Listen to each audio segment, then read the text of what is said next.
శ్రీమాత్రే నమ. జై గురు దత్తాత్రేయ నమ.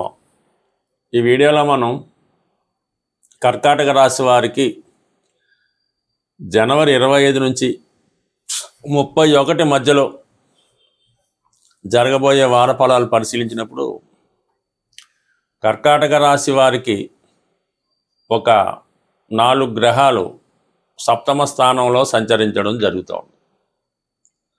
అలాగే 12వ స్థానంలో గురువు వక్రగమనంతో ప్రయాణించడం అన్నది జాతకుడికి కొంతవరకు చివరి నిమిషంలో ఎవరో ఒకరు ఆదుకొని ఆ సమస్య నుంచి బయటపడవేయడం జరుగుతూ ఉంటుంది అన్నమాట.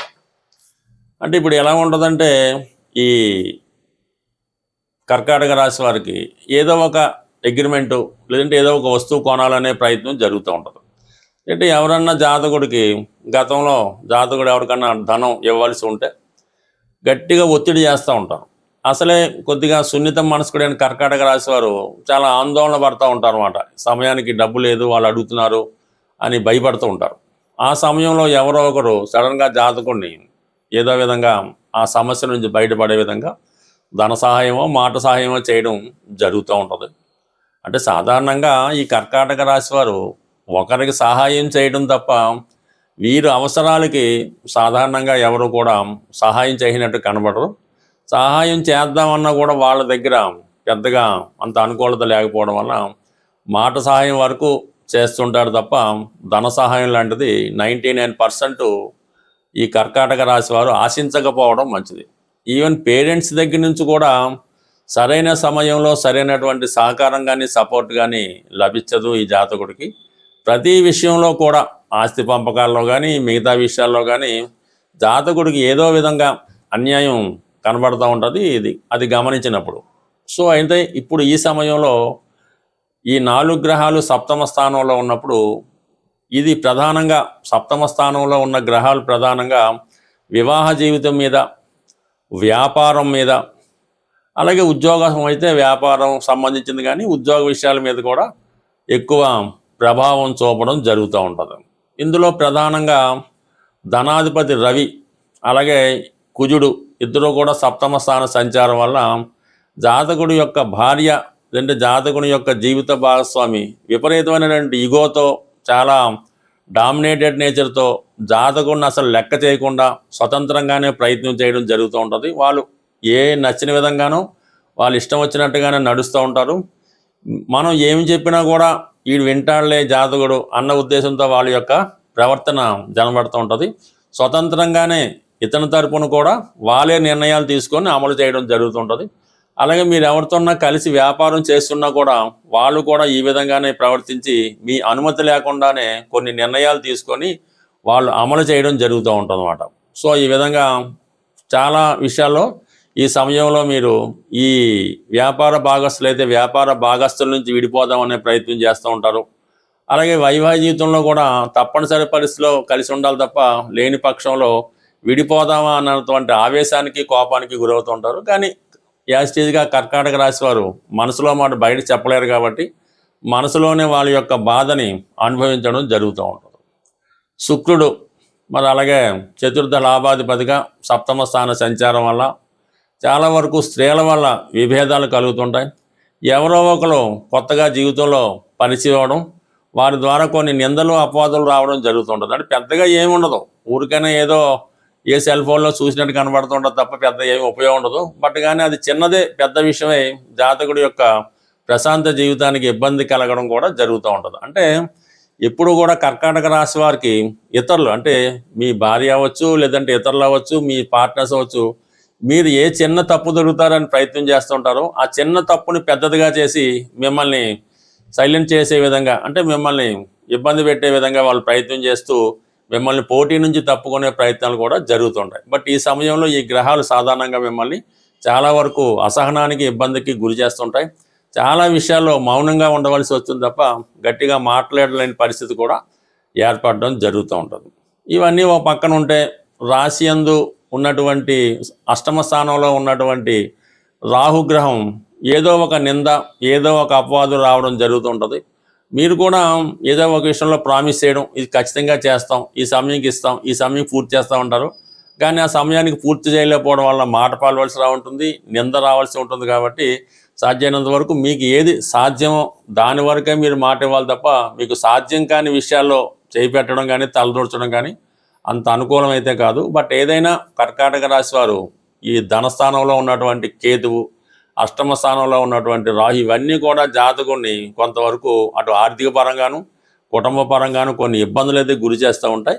అయితే అదృష్టవశాత్తు గురువు 12వ స్థానంలో ఉంటూ 11వ స్థానాన్ని కూడా యాక్టివేట్ చేయడం వల్ల సమయానికి ప్రతి సమస్య నుంచి బయటపడడం జరుగుతుంది.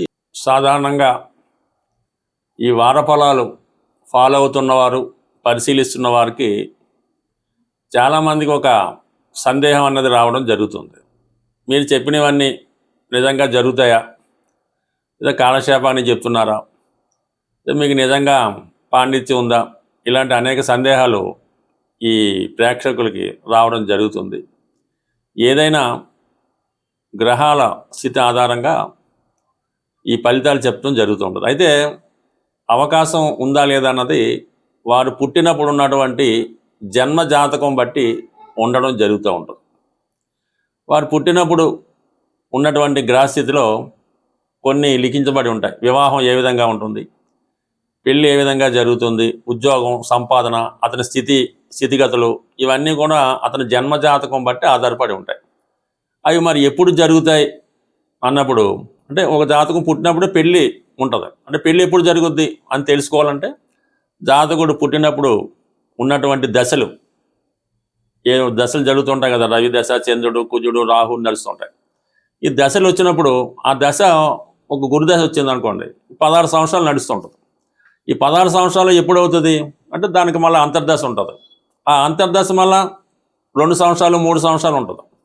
ఈ 3 సంవత్సరాలు ఎప్పుడు జరుగుతున్నప్పుడు అప్పుడు ఈ గోచారం అన్నది మనకి రావడం జరుగుతూ ఉంటుంది అన్నమాట. ఈ గురువు సప్తమ స్థానంలోకి వచ్చినప్పుడు పెళ్ళి అవుతుంది, పంచమంలోకి వచ్చినప్పుడు సంతానం కలుగుతారు. ఇప్పుడు దశ అంతర్దశ సహకరిస్తే ఈ గోచారం కూడా సహకరిస్తూ ఉంటుంది. అలాగే ఏ సంవత్సరంలో జరుగుద్ది అన్నది గురువు చెప్తాడు, ఏ నెలలో జరుగుతున్నది రవి సంచారం వల్ల తెలుసుకుంటాం అన్నమాట. అంటే రవి ప్రతి నెల ఒక రాశిలో మారుతుంటాడు కాబట్టి పలానా నెలలో ఈ సంతానం కలగవచ్చు, ఈ ఉద్యోగం రావచ్చు, ఈ ఆరోగ్యం కలగవచ్చు, రవిని బట్టి చెప్తాం. మరి ఏ రోజు జరుగుతుంది అంటే చంద్రుడి యొక్క సంచారం బట్టి చెప్తూ ఉంటుంది. ఏ సంచారం, చంద్రుడు ప్రతి 2 రోజులు 2.5 రోజులకి మారుతూ ఉంటాడు. ఏ రాశిలోకి వచ్చినప్పుడు, ఏ నక్షత్రం మీద సంచరించినప్పుడు ఈ సంఘటన జరగవచ్చు, పెళ్ళి ఎప్పుడు జరగవచ్చు, డెలివరీ ఎప్పుడు జరగవచ్చు, ఇవన్నీ ఈ చంద్రుడి యొక్క సంచారం బట్టి ఆ రోజు నిర్ణయిస్తాం. మరి రోజు నిర్ణయించే సరిపోయిందా, ఏ సమయంలో జరుగుతుంది అన్నది లగ్నాన్ని బట్టి చెప్తాం అన్నమాట. ప్రతి 2 గంటలకి లగ్నం మారుతూ ఉంటుంది. ఏ లగ్నంలో జరగవచ్చు, లేదంటే ప్రతి గంటకి ఒక హోర మారుతుంటుంది. రవి హోరలోనా, శని హోరలోనా, గురు హోరలోనా, ఏ హోరలో జరగవచ్చు. ఇవన్నీ కూడా హోరను బట్టి లగ్నాన్ని బట్టి చెప్పడం జరుగుతుంటుంది. అంటే ఇంచుమించుగా ఒక శుక్రదశ 20 సంవత్సరాలు ఉంటుంది. దాంట్లో రవి అంతర్దశ అన్నది 1 సంవత్సరం ఉంటుంది. దాంట్లో గురువు, ఈ శని ఇవన్నీ సూక్ష్మంగా వస్తూ చివరికి ఏ సమయంలో కూడా జరుగుద్ది అన్నది జాతకుడి యొక్క జన్మ వివరాలు కరెక్ట్గా ఉంటే తెలుసుకోవచ్చు. అయితే గోచారం అన్నది ఈ విధంగా సపోర్ట్ చేస్తుంది తప్ప జాతకుడికి ఆ విషయం లేదు. ఆ సంతాన యోగం అన్నది లేనే లేదు. 5వ స్థానంలో గురువు వస్తే ఏంటి, శని వస్తే ఏంటి, ఎవరు సేవిస్తారో జాతక చక్రంలో లేనిది. అలాగే ఉద్యోగం, జాతక చక్రంలో ఉద్యోగం ఉంటే ఉద్యోగం వస్తుంది, లేనిది అయితే రాదు. ఇవన్నీ కూడా కేవలం గోచారం అన్నది మీ జన్మ జాతకంలో ఉన్నవి ఎప్పుడు జరుగుతుందని చెప్పడానికి ఉపయోగపడతాయి. అవి ఉంటేనే మీకు జరుగుతాయి, లేనప్పుడు జరిగే అవకాశం అయితే లేదు. అవి ప్రాంతాల వారుగా మనం ఉన్న ప్రాంతాన్ని బట్టి, ఉదాహరణకు అమెరికాలో ఉన్న వాళ్ళకి రాహుదశ యోగిస్తూ ఉంటుంది, బ్రహ్మాండంగా అక్కడ బాగుంటుంది.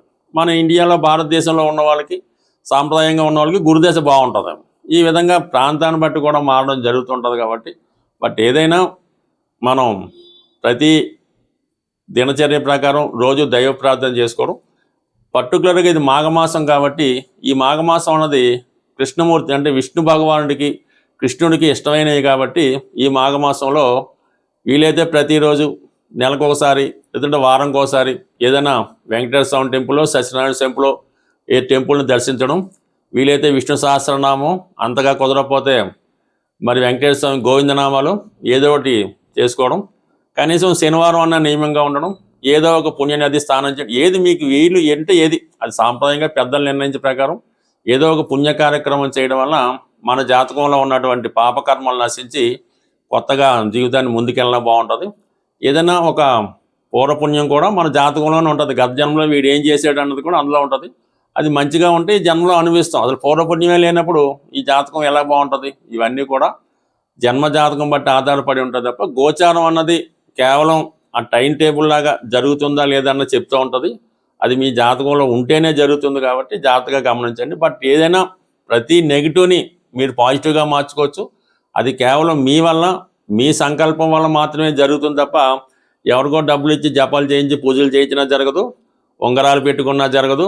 ఏం చేసినా కూడా మీ యొక్క వ్యక్తిగత ప్రయత్నం, కఠోరమైనటువంటి దీక్ష, శాస్త్రాల మీద అపారమైన నమ్మకం ఉన్నప్పుడు మాత్రమే మీరు ఎంత చెడు కర్మ మీ జాతకంలో ఉన్న దాన్ని మంచిగా మార్చుకోవచ్చు. ఈవెన్ ఆయుష్ కూడా మీరు మీ చర్యల ద్వారా పెంచుకోవచ్చు, అలాగే మీ చర్యల ద్వారా తగ్గించుకోవచ్చు. ఏదైనా అది మీ చేతుల్లోనే ఉంటుంది తప్ప మీ జీవితాన్ని ఎవడు కూడా మీరు ఎంత ధనం పోసినా కూడా మార్చలేరు. కేవలం దైవ బలంతో మాత్రమే మార్చుకోవడానికి అవకాశం ఉంటుంది. స్వస్తి.